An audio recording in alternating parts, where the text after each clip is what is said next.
Chapter 16. Samson went to Gaza, and there he saw a prostitute, and he went into her. The Gazites were told, "Samson has come here," and they surrounded the place and set an ambush for him all night at the gate of the city. They kept quiet all night, saying, "Let us wait till the light of the morning, then we will kill him." But Samson lay till midnight, and at midnight he arose and took hold of the doors of the gate of the city and the two posts, and pulled them up, bar and all, and put them on his shoulders. And he carried them to the top of the hill that is in front of Hebron. After this he loved a woman in the valley of Sorek, whose name was Delilah. And the lords of the Philistines came up to her and said to her, "Seduce him, and see where his great strength lies, and by what means we may overpower him, that we may bind him to humble him, and we will each give you 1,100 pieces of silver." So Delilah said to Samson, "Please tell me where your great strength lies, and how you might be bound, that one could subdue you." Samson said to her, "If they bind me with 7 fresh bowstrings that have not been dried, then I shall become weak and be like any other man." Then the lords of the Philistines brought up to her 7 fresh bowstrings that had not been dried, and she bound him with them. Now she had men lying in ambush in an inner chamber, and she said to him, "The Philistines are upon you, Samson!" But he snapped the bowstrings as a thread of flax snaps when it touches the fire. So the secret of his strength was not known. Then Delilah said to Samson, "Behold, you have mocked me and told me lies. Please tell me how you might be bound." And he said to her, "If they bind me with new ropes that have not been used, then I shall become weak and be like any other man." So Delilah took new ropes and bound him with them, and said to him, "The Philistines are upon you, Samson!" And the men lying in ambush were in an inner chamber, but he snapped the ropes off his arms like a thread. Then Delilah said to Samson, "Until now you have mocked me and told me lies. Tell me now how you might be bound." And he said to her, "If you weave the 7 locks of my head with the web and fasten it tight with the pin, then I shall become weak and be like any other man." So while he slept, Delilah took the 7 locks of his head and wove them into the web. And she made them tight with the pin and said to him, "The Philistines are upon you, Samson!" But he awoke from his sleep and pulled the pin, the loom, and the web. And she said to him, "How can you say I love you when your heart is not with me? You have mocked me these 3 times, and you have not told me where your great strength lies." And when she pressed him hard with her words day after day and urged him,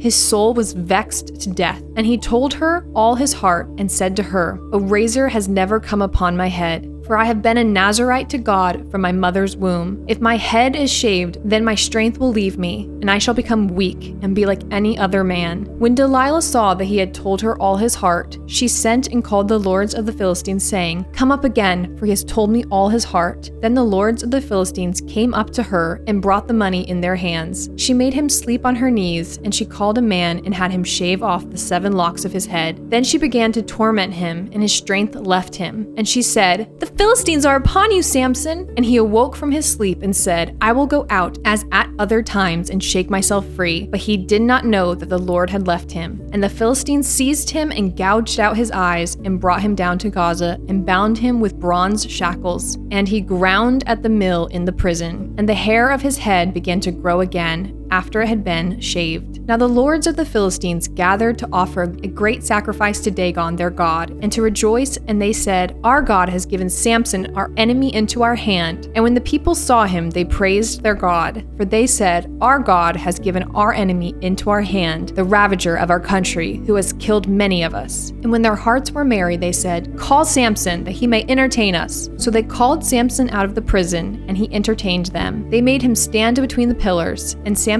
said to the young man who held him by the hand, "Let me feel the pillars on which the house rests, that I may lean against them." Now the house was full of men and women, and the lords of the Philistines were there.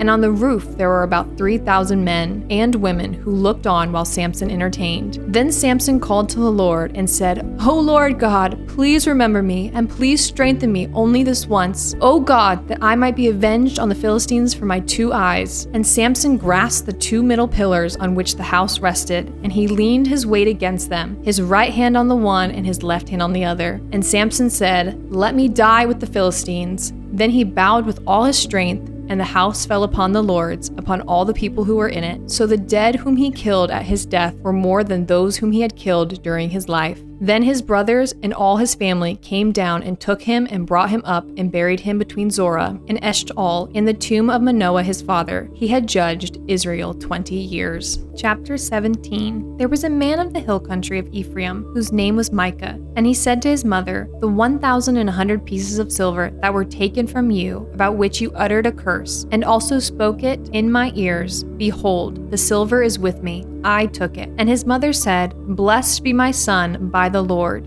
And he restored the 1,100 pieces of silver to his mother. And his mother said, "I dedicated the silver to the Lord from my hand for my son, to make a carved image and a metal image. Now therefore I will restore it to you." So when he restored the money to his mother took 200 pieces of silver and gave it to the silversmith, who made it into a carved image and a metal image. And it was in the house of Micah. And the man Micah had a shrine, and he made an ephod and household gods, and ordained one of his sons, who became his priest. In those days there was no king in Israel. Everyone did what was right in his own eyes. Now there was a young man of Bethlehem in Judah, of the family of Judah, who was a Levite, and he sojourned there. And the man departed from the town of Bethlehem in Judah to sojourn where he could find a place. And as he sojourned, he came to the hill country of Ephraim, to the house of Micah. And Micah said to him, "Where do you come from?" And he said to him, "I am a Levite of Bethlehem in Judah, and I am going to sojourn where I may find a place." And Micah said to him, "Stay with me,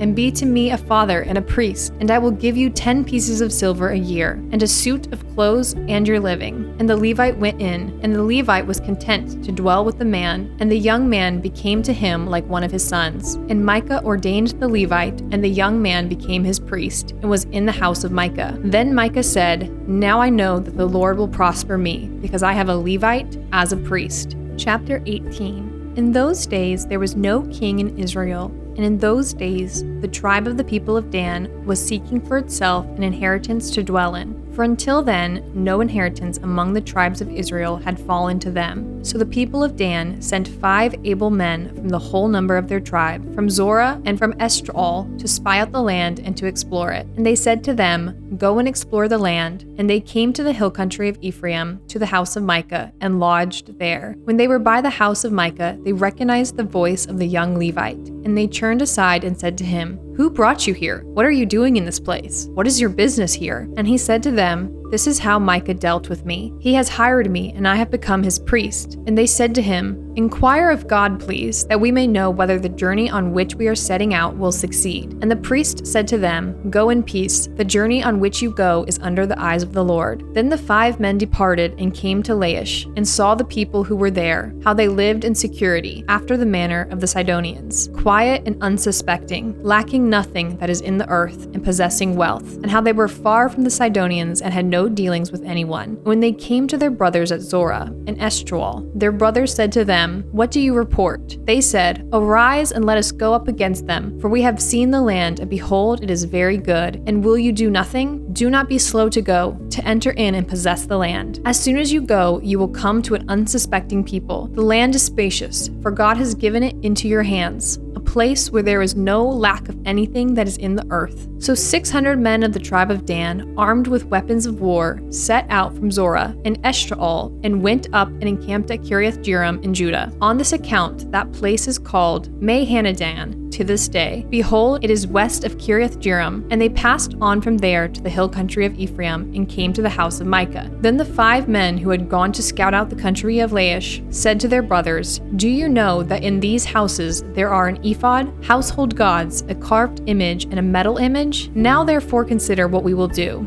And they turned aside there and came to the house of the young Levite at the home of Micah, and asked him about his welfare. Now the 600 men of the Danites, armed with their weapons of war, stood by the entrance of the gate. And the 5 men who had gone to scout out the land went up and entered, and took the carved image, the ephod, the household gods, and the metal image, while the priest stood by the entrance of the gate with the 600 men armed with weapons of war. And when these went into Micah's house and took the carved images, the ephod, the household gods, and the metal image, the priest said to them, "What are you doing?" And they said to him, "Keep quiet. Put your hand on your mouth and come with us, and be to us a father and a priest. Is it better for you to be priest to the house of one man, or to be priest to a tribe and clan in Israel?" And the priest's heart was glad. He took the ephod and the household gods and the carved image and went along with the people. So they turned and departed, putting the little ones and the livestock and the goods in front of them. When they had gone a distance from the home of Micah, the men who were in the houses near Micah's house were called out, and they overtook the people of Dan. And they shouted to the people of Dan, who turned around and said to Micah, "What is the matter with you, that you come with such company?" And he said, "You take my gods that I made, and the priest, and go away. What have I left? How then do you ask me, what is the matter with you?" And the people of Dan said to him, "Do not let your voice be heard among us, lest angry fellows fall upon you, and you lose your life with the lives of your household." Then the people of Dan went their way, and when Micah saw that they were too strong for him, he turned and went back to his home. But the people of Dan took what Micah had made, and the priests who belonged to him, and they came to Laish, to a people quiet and unsuspecting, and struck them with the edge of the sword and burned the city with fire. And there was no deliverer, because it was far from Sidon, and they had no dealings with anyone. It was in the valley that belongs to Beth Rehob. Then they rebuilt the city and lived in it, and they named the city Dan, after the name of Dan, their ancestor, who was born to Israel. But the name of the city was Laish at first. And the people of Dan set up